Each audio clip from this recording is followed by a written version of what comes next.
They say some houses don't just shelter people, they consume them. From the outside, this particular home looked ordinary, even charming: white paint peeling on the siding, a crooked porch light swaying in the wind, and a "for sale" sign that had been stuck in the ground so long it had become part of the landscape.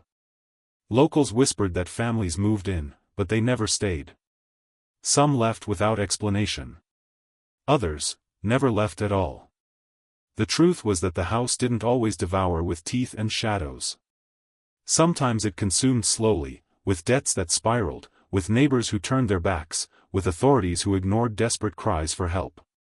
It swallowed hopes, marriages, entire bloodlines. The property records tell one story: owners changing every few years. But if you look deeper, at the tragedies connected to each deed transfer, you'll see a darker pattern. Almost every family who entered carried the same burden: the wrong color skin in the wrong neighborhood. And the house knew it. It thrived on it. This isn't a ghost story in the way you might think. It's something far more terrifying: a house built on prejudice, fed by silence, and still hungry. When the Johnson family first pulled into the cracked driveway, they thought they had finally escaped the endless cycle of renting. Marcus Johnson, a postal worker who saved every extra penny, and his wife Lillian, a nurse who worked double shifts, had fought tooth and nail to buy this house. Their children, 9-year-old Isaiah and 5-year-old Naomi, chattered excitedly in the back seat, pointing at the creaky swing set half buried in weeds. To them, the house was opportunity. For walls that meant stability, a backyard that meant safety, and a mortgage that meant ownership at last.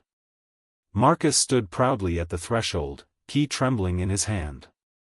But as the door swung open, the air that greeted them was heavy, almost damp, carrying the faint smell of mold and something older, like secrets buried too long. Inside, the wallpaper curled like peeling skin. The floorboards groaned with every step. Lillian brushed her fingertips along the banister, splintered and rough, and whispered, "It just needs love." The neighbors didn't come to welcome them. Curtains twitched instead, silent faces half hidden in the windows across the street. By the second day, Isaiah told his parents that no kids at school would sit with him at lunch. Naomi cried when one of the neighbor boys told her she didn't belong in their block. Marcus told himself it was just adjustment, the way any new place feels strange at first. But small things kept piling up. A service call for the leaking pipes went unanswered. The bank mixed up their paperwork, suddenly demanding fees they never agreed to. When Marcus went to dispute it, the clerk smiled tightly and said, "Maybe you should just think about selling." At night, the house seemed to exhale around them. Shadows stretched longer than they should, gathering in corners where light should have chased them away. Sometimes, Isaiah swore he heard whispers from the walls, soft, steady, like voices remembering old wounds. Still, Marcus pressed forward. He had promised his children a home, and he refused to let whispers or neighbors or unseen forces drive them out. But the house had already begun its work. The first winter was the hardest. The Johnsons noticed that no matter how high they set the thermostat, the house never seemed to warm. Drafts snaked under the doors. Isaiah developed a cough that lingered, and Naomi woke crying from nightmares almost every night. Marcus patched what he could, but every repair seemed to reveal 2 more problems: wiring frayed, plaster crumbling, pipes bursting like veins under pressure. Neighbors passed by without offering a hand. Sometimes, Marcus caught muttered words carried on the cold wind: "Those people won't last here." Others said nothing at all, their silence colder than the snow gathering on the unshoveled walks. Then came the break-ins, or at least that's what Marcus thought at first. He would find doors ajar, cabinets rifled through, family photographs torn from their frames.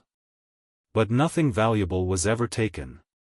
Instead, strange things were left behind: a smear of mud shaped like a handprint, scratches carved into the wood that looked less like vandalism and more like warnings.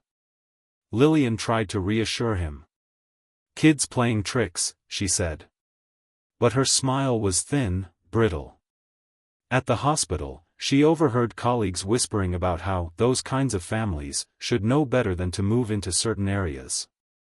Their tone wasn't pity, it was disdain. Isaiah and Naomi suffered most of all. Isaiah came home with bruises, claiming boys at school had cornered him, laughing that his house was haunted because it belonged to people like him. Naomi's drawings shifted from rainbows and flowers to black smudges filling entire pages, with hollow eyes staring out of crooked windows. At night, the house groaned and whispered. Marcus tried to ignore it until the evening he discovered the basement door wide open, though he knew he had locked it. The air that rose from below was foul, like rot mixed with metal. He found words scratched deep into the wall near the stairs, "You don't belong here." The bank trouble worsened. Late fees appeared without explanation. Threatening letters arrived, demanding payment for amounts they had already covered. When Marcus called, the voice on the other end simply repeated that their records showed a debt. No apology. No resolution. Just pressure. The Johnsons tried to fight back. They called city inspectors about the leaks and structural damage, only to be told the house had passed code months before their purchase. Marcus contacted the realtor, who claimed the problems must have been caused by the family themselves. The implication was clear: this wasn't a mistake. It was a setup. And through it all, the house seemed to pulse with quiet satisfaction. Shadows gathered more often now, lingering in corners until they almost seemed to take form. The sound of whispers grew louder, distinct enough for Isaiah to cry out that someone was calling his name from inside the walls. Marcus began to feel the weight too. Some nights, sitting alone in the kitchen, he thought he saw shapes shifting just beyond the doorway, waiting for him to break. Lillian's reflection in the hallway mirror sometimes moved slower than she did, as if the house were swallowing even their likenesses. Every attempt to escape was blocked. When they considered selling, the realtor stopped returning calls. When Marcus applied for a second job to cover mounting costs, applications mysteriously disappeared. Even the police, when called about another break-in, shrugged off their complaints, muttering about paranoia. The house didn't just want them inside, it wanted them trapped. It fed on their exhaustion, their isolation, their slow unraveling. And though Marcus fought to keep hope alive for his children, deep down he began to fear the whispers were right. The house was eating them. The night it finally happened, a storm rolled over the neighborhood, shaking the brittle walls with each crack of thunder. Rain battered the roof like fists, and the power flickered until the house sank into darkness. Marcus lit a candle, its glow casting trembling shadows across the peeling wallpaper. Lillian huddled the children close, whispering comfort that even she no longer believed. Every window rattled, but the sound that rose beneath the storm was worse, the house itself breathing, each creak and groan pulsing like a monstrous heartbeat. Then the floor split. Boards warped upward, splinters stabbing into the air, as though the house were opening its jaws. From the basement came a sound like chains dragging, followed by a chorus of whispers merging into one dreadful chant, "You don't belong here." Isaiah screamed as shadows pooled into the room, stretching long fingers across the walls. Naomi clutched her mother, eyes wide as if she could already see the shapes forming teeth and hollow eyes. Marcus grabbed his family, pulling them toward the door, but the knob wouldn't turn. It twisted uselessly in his hands, locked not by metal but by will. The walls shuddered and began to close, wallpaper peeling in strips like flesh. Suddenly, the ceiling buckled, and water poured down in dark torrents, smelling of rust and decay. Family photographs slipped from the walls and dissolved on the floor, their faces bleeding into unrecognizable smears. Every memory they had tried to anchor in this house was being erased. Marcus pounded on the door, his knuckles raw, shouting for help into a neighborhood that wouldn't listen. Outside, no lights came on, no neighbors stirred. It was as though the world had turned its back, letting the house finish what it had started. The whispers grew into screams, echoing in every direction. The shadows lunged, coiling around their legs, pulling them toward the basement. Lillian fought, clawing against the wood, her nails snapping, her voice hoarse with defiance. Marcus wrapped his arms around the children, refusing to let go as the house tried to drag them under. For one breathless moment, he thought he saw faces in the shadows, other families, other victims swallowed whole.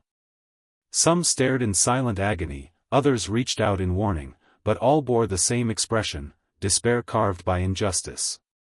The storm outside reached its peak, lightning tearing the sky. For a split second, the entire house illuminated, and Marcus realized the terrible truth.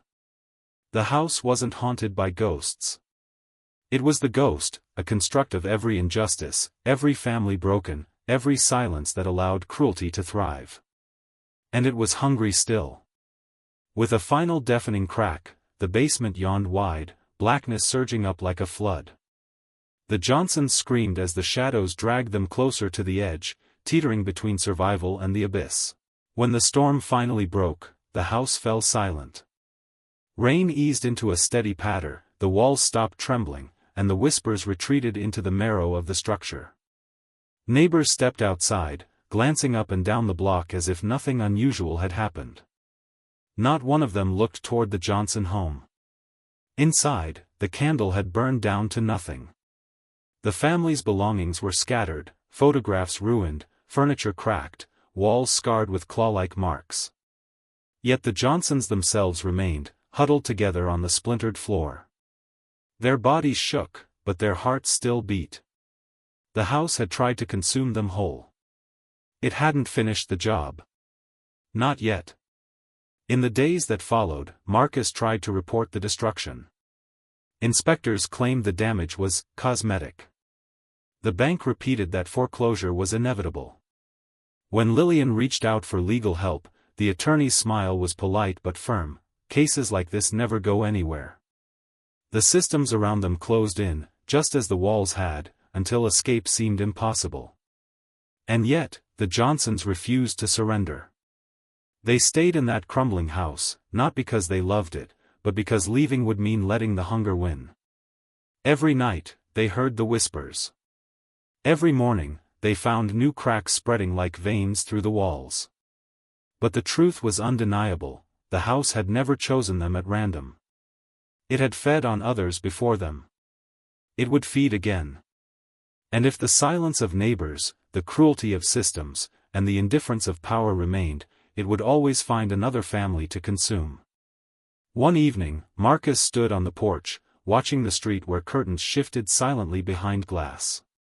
He realized the house wasn't just wood and brick. It was the neighborhood itself. The city. The country.